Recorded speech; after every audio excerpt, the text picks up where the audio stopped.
小姑子未婚先孕来家里养胎，我却意外发现她怀的孩子是我老公的。原来她只是婆婆的养女，跟我老公并无血缘关系。她仗着自己怀孕，在我家作威作福，把我当保姆，还当着我的面跟我老公举止暧昧。我忍无可忍，吼她几句，她却将我从27楼推了下去。我妈经受不住打击，心脏病复发，一同随我而去。我爸出了车祸，当场没命，而我老公则继承我爸的公司，花着我家的钱，住着我家的房子，跟小姑子其乐融融的过日子。与此同时，还在网上打造思念亡妻的深情人设，一时间吸粉无数，赚得盆满钵满。在睁眼，我回到小姑子来我家养胎这天，宁宁怀孕了，我带她来家里养胎。这儿房子大，环境好，日常生活也便利，你千万别惹她生气。孕妇的心情可是很重要的。当婆婆带着小姑子杨宁来我家，对我说出这番话时，我猛然意识到，我重生了。前世，一向好脾气的我，笑着欢迎她的到来，却从此被她当成保姆使唤。她用我的护肤品，穿我的衣服，背我的包，还当着我的面跟我老公暧昧。这位看上去人畜无害、我见犹怜的小姑子，其实并不是我婆婆的亲生女儿，而是她的养女。她怀的孩子不是别人的，正是我老公的。而她来我家，并不是单纯的逼我离婚，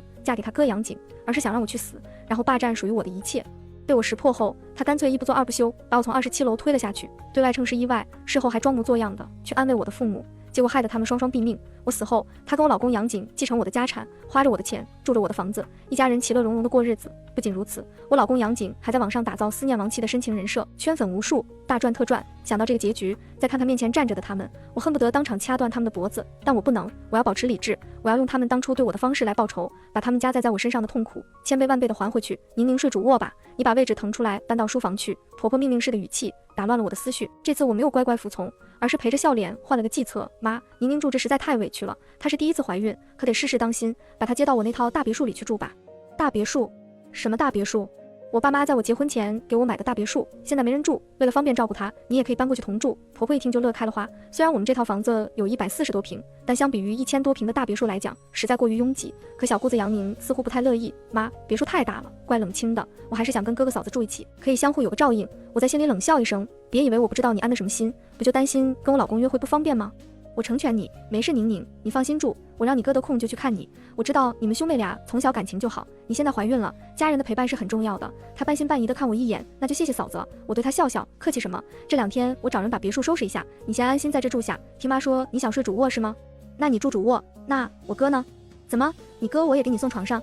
有点急不可耐了吧？你哥暂时睡客厅，书房太小挤不下2个人，那还是算了，我睡书房吧。好家伙，这就心疼上你哥了。如果我没记错，他很快就要用我的护肤品，穿我的衣服，偷偷卖掉我的包包了。上一世我拼命反抗，反而给了他们网暴我的理由，说我看不起单身妈妈，不配为女人，直接害得我丢了工作。这次我打算反着来，于是我提前跟他说，宁宁，你有什么缺的随时跟我说，我的护肤品、衣服、包包什么的也都可以随便用，你开心就好。一定要记得，孕妇的心情最重要，可别委屈了自己。果然，他没有怀疑我的动机，还偷偷跟我婆婆说，沈南芝一看就是个窝囊废、软柿子，根本不用花心思去对付。妈，你之前的担心都是多余的，他跟你说的明明不一样嘛，傻得很。那当然了，我不当个完美受害人，怎么将你塑造成十恶不赦的坏人，然后置你于死地呢？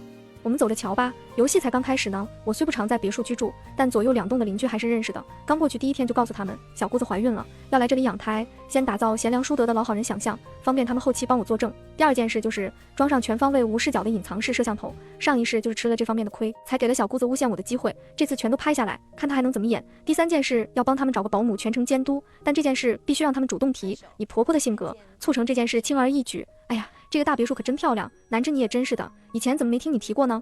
妈喜欢就好了，只是面积大，你打扫起卫生也辛苦。谁说我要打扫了？你们家买得起这么大的别墅，还请不起个保姆了？现在你小姑子才是重点保护对象，你身为嫂子，该付出就得付出。那妈的意思是，请个保姆照顾我们娘俩的起居，可以是可以，只是请保姆可不便宜，这钱怎么？你好意思让我们娘俩掏钱？你娘家不有的是钱吗？我听说你爸可是开大公司的，他们又只有你一个女儿，将来这不都是我们家的吗？我假装怔住，他意识不到不妥，换了副嘴脸。南芝，妈不是这个意思，只是都说长嫂如母，你小姑子的事你多操心，不也能让外人少说点闲话吗？妈也是为了你好。好的妈，我这几天去家政公司看看有没有合适的。他悬着的心总算是落了下来。当天晚上，我便将这件事告诉了我老公杨景，他只说了一句话，听我妈的。我一早就知道是这样的结果，还是要走个形式问他一下，好做实找保姆这件事与我无关，是他们自己的决定。找保姆也是有讲究的，保姆这个角色后期会是我的辅助，战斗力弱可不行。我索性找个网红保姆，网上有10几万粉丝的，经常拍视频做直播，价格贵是贵点，但是性价比绝对不低。面试保姆时，专门让婆婆和小姑子在场，吴妈做了这么多年，经验是足够的，只是这工资稍微开的有点高了。妈，要不咱们再看看？婆婆朝我翻白眼，我看你就是怕给我们花钱，妈，你误会我了，那就她了，贵有贵的道理，只要能把我跟宁宁伺候好就行。紧接着她又开始数落我，你说你也是，跟我儿子结婚3年也没生孩子，挣那么多钱给谁花？对你小姑子好点，她的孩子将来还能给你养老，别不知好歹。我假装咽不下这口气，找老公哭诉，问他你是不是也嫌弃我生不了孩子？怎么会呢？他揉揉我的头，安慰道，我爱的人是你，有没有孩子都没关系。再说了，我们俩现在都以事业为重，这时候要孩子反而有些打乱节奏了。见我沉默，他又接着说，老婆，你要是真喜欢孩子的话，我妹不是怀孕了吗？将来他的孩子出生给你养也行。哟，算盘打得怪响的，隔着10里地都能听到。狗男人全身都长满了心眼子。其实刚结婚第1年我就怀孕了，怀孕后我老公变得很反常，回家的时间越来越晚，衣服上也总有香水味。有一次我还看到他的脖子上有浅红色的吻痕，我大哭大闹，他不小心失手把我推倒，意外流产了。从那以后再也没能怀孕。因为这件事，婆婆对我明里暗里的讽刺，老公也对我越来越冷淡，这才给了小姑子后来上位的信心。没关系，这些账我全都记得，咱们慢慢算。保姆找好以后，他们娘俩正式开始享福。婆婆像皇太后一样，每天对保姆吴妈指手画脚，话里话外叫她做人，暗示她只是个下人。而小姑子则跟个娇滴滴的小公主一样，每天打扮得花枝招展去逛街去挥霍。她已经不满足于背我的包了，看我太好说话，索性刷我的信用卡去买新的，短短1个月就花掉了10几万。平常没事就约几个姐妹喝喝下午茶，拍拍美照，然后发朋友圈炫耀。别人问她又没工作，哪来那么多钱？她大言不惭地说，我哥宠我，愿意挣钱给我花，你嫂子没意见？嫂子算什么？外人罢了，当然还是我哥说了算，我们可真羡慕你，命太好了。他得意地抬起下巴，心安理得享受这些吹捧。我将这些截图保存，留作以后扳倒他的证据。毕竟这些可是夫妻共同财产，只要我愿意，随时可以追回来。彻底毁掉一个人之前，必须得先让他膨胀，只有先扮成猪，才能成功吃到老虎。上一世我就是沉不住气，每次都中计，最后才落个家破人亡的结局。很快，他的猖狂便埋下了祸根。他得罪了吴妈，据吴妈说，家里的生活开销越来越大，他们向来什么贵就吃什么，上万块1斤的燕窝，一句不好吃就直接倒进垃圾桶。好几千块的帝王蟹和澳洲龙虾直接扔给外边的流浪狗，这不是重点，重点是他们把吴妈当下人使唤。太太，我真没见过你这么能忍的人，这哪是婆婆和小姑子啊，这是2尊活菩萨，我真伺候不了了。吴妈，别跟他们一般见识，你要实在觉得难做，我再给你加点工资。太太，我不是这个意思，我知道你很喜欢拍短视频是吗？以后我睁一只眼闭一只眼，你看行吗？这样也能赚点外快，我们相互成全嘛。可以是可以，我只是为太太你打抱不平。我笑着跟她说我没事，还顺便替杨宁说点好话。我小姑子在孕期，情绪起伏比较大，你多担待点。从那以后，吴妈拍视频、做直播等更大胆了一些，粉丝越来越多，吐槽我婆婆和小姑子的人也越来越多，因为他们经常拿她当下人看，网上仇富的人那么多，自然不会给他们好脸色。这一招如法炮制了前一世小姑子的做法。当时她也开了个自媒体账号，定位是坚强的单身妈妈，时不时暗示寄人篱下的日子有多苦，她的嫂子我有多么恶毒。这也直接导致了后期我被网暴。这次我先她一步把她的路走了，让她无路可走，可她丝毫意识不到自己正一步步掉进我挖好的陷阱，只是觉得我是个人傻钱多的蠢货。她不仅可以花我的钱，住我的房子，还可以光明正大的霸占我的老公，而我却丝毫不知情。既然这样，那我就再推你一把，把我老公彻底让给你吧。某天晚上，我故意跟杨景说，老公，我觉得宁宁太可怜了，没结婚就有了孩子，将来可就是单身妈妈了，咱们做哥嫂的可得对她好点，她满意的对我笑笑，要不怎么说我命好呢？娶一个你这么人美心善的老婆。所以我想着，我一边帮她捏背，一边说，要不这段时间你先别去公司了，去别墅那边多陪陪她，可公司那么忙，不是还有我吗？要不是我没有生养的经验，都想亲自照顾她了。女人怀孕生孩子可是大事，有家人在，总比保姆一个外人强。她有些犹豫，但最终还是答应了。毕竟她比任何人都想跟杨宁独处，她怀的可是她的亲生孩子。而她之所以不愿意跟我离婚，并不是因为有多爱我，而是舍不得我家的钱和我家的公司。钱是杨宁将我从27楼推下去，对外称我是自杀。他不仅没有掉一滴眼泪，还觉得无比庆幸。特别是我父母先后离世后，他更兴奋了，因为这样就能霸占我家的全部家产。这个男人表面看着人帅又顾家，老实又木讷，实际上心如蛇蝎，老谋深算，比我见到的任何人都要可怖。有了我的默许，他跟杨宁越发不避忍了。有好几次我去别墅看望他们，都撞见杨宁坐在他的大腿上，而他正一口一口地喂他吃水果，亲密至此，比夫妻更像夫妻。吴妈早已怀疑他们的关系，每每见到我总是欲言又止，反倒是我安慰他，别多想了，他们兄妹俩自小就亲密，没什么的。久而久之，连吴妈也觉得我傻得可怜，开始有意无意地帮我留意他们的动向。既然这条线已经埋得差不多了，那就先爆个小雷炸一炸吧，不然你们的日子也未免过得太舒服了。某个周末，杨景跟平常一样进了杨宁的卧室就没再出来。我及时分享给吴妈一个营销案例，跟她说，你看这个视频好火呀，果然大家都对有钱人吃什么比较感兴趣，你也可以拍下试试。她瞬间有了灵感，开始做直播，主要围绕着有钱人的午餐展开，从进门就开始拍，然后洗菜做菜上桌。只是很不巧，这次吴妈刚打开门，会听到主卧传出不可描述的声音，她吓得大声尖叫。然后就看到衣衫不整，脸颊绯红，还没结束的两人。吴妈，事情不是你想的那样，我跟我妹其实……杨景额头汗还没来得及擦，一边扣扣子一边支支吾吾的解释。小姑子也裹着毯子走出来，态度很是嚣张。你看到了又怎样？一个臭打工的，说吧，你要多少钱才能不告诉我嫂子？这不是钱的问题，你们做出这种事，真是怎么了？老东西，你别给脸不要脸，你敢泄露客户隐私，小心我告你！什么客户？我的工资是你开的吗？吴妈急了，我就是不干，也要曝光你们，太欺负人了！亏你嫂子对你这么好，你做的这叫人事吗？更何况你还怀着孕，你跟你哥，这吴妈气得语无伦次。这时候我婆婆进来了，这下更热闹了。她看到杨景跟杨宁的样子，瞬间明白了一切，转身便开始威胁吴妈，这事可别外传啊，管好自己的嘴，不然我让你吃不了兜着走。吴妈又震惊又憋屈，你个当妈的能看着自己的孩子这么乱来吗？你知道他俩这种行为叫什么吗？叫乱伦。哎呀，不是你想的那样。我婆婆心一横，直接承认他俩不是亲兄妹，我女儿是收养的。这吴妈彻底怔住，这更不行了呀，这不是臭小三吗？你们这样做对得起太太吗？说着说着，吴妈竟嘤嘤地哭了起来。我这就给太太打电话，你敢？婆婆冲上来把手机打掉，又顺手甩吴妈一个耳光，吃里扒外的东西，别忘了自己的身份，她知道又怎样？谁让她自己不能生？我们只想给老杨家留个后，有什么错？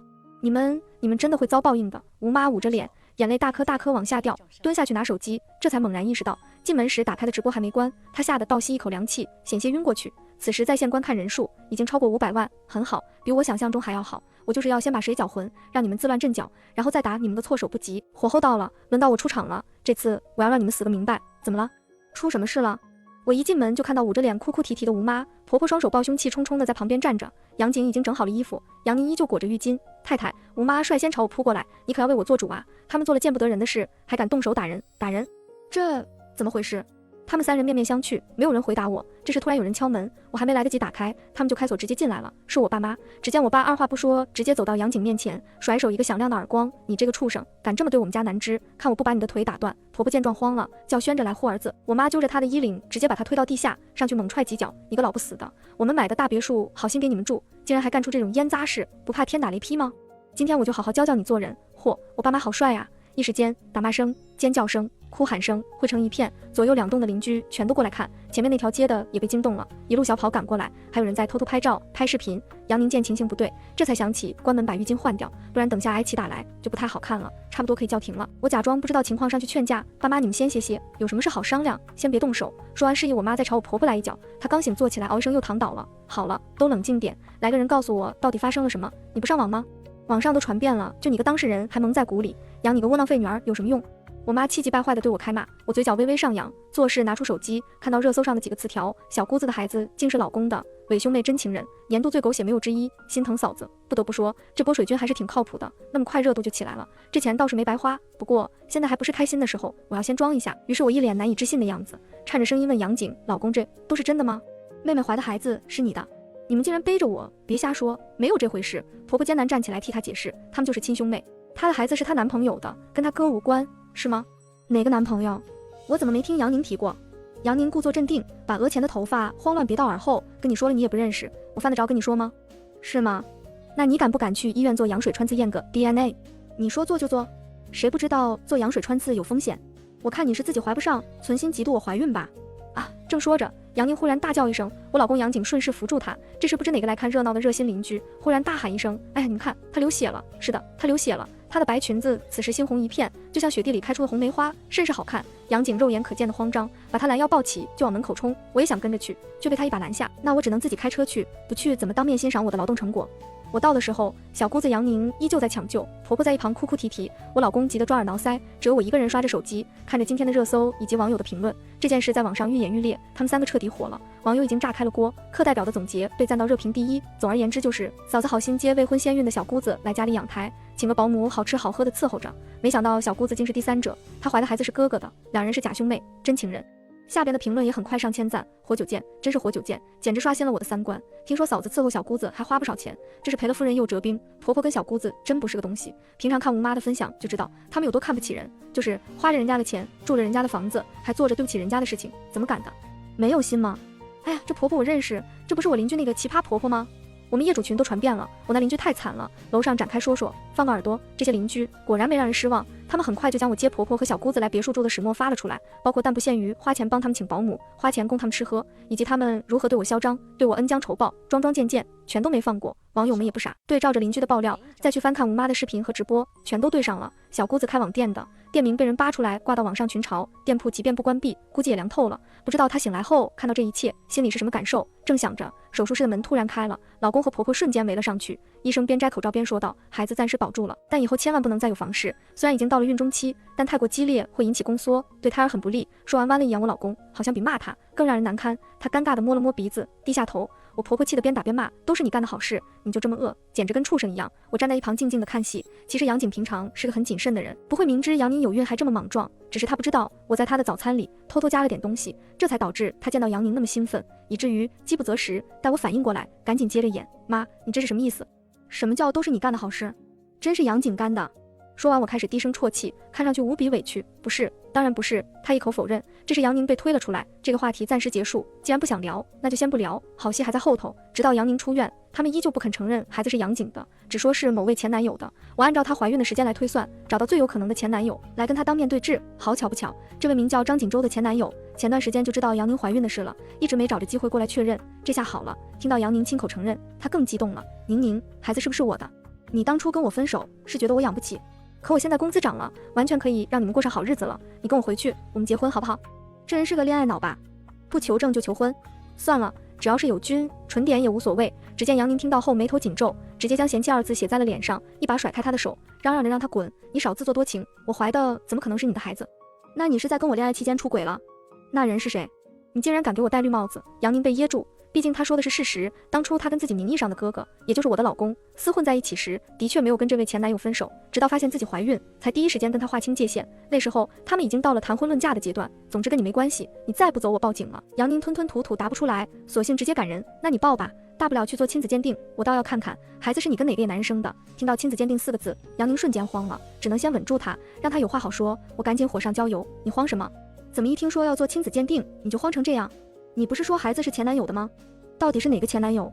还是你在撒谎？孩子就是你哥的。他哑口无言。我老公杨景开始护他。沈南芝，你还有完没完？我妹的孩子是谁的？真有那么重要吗？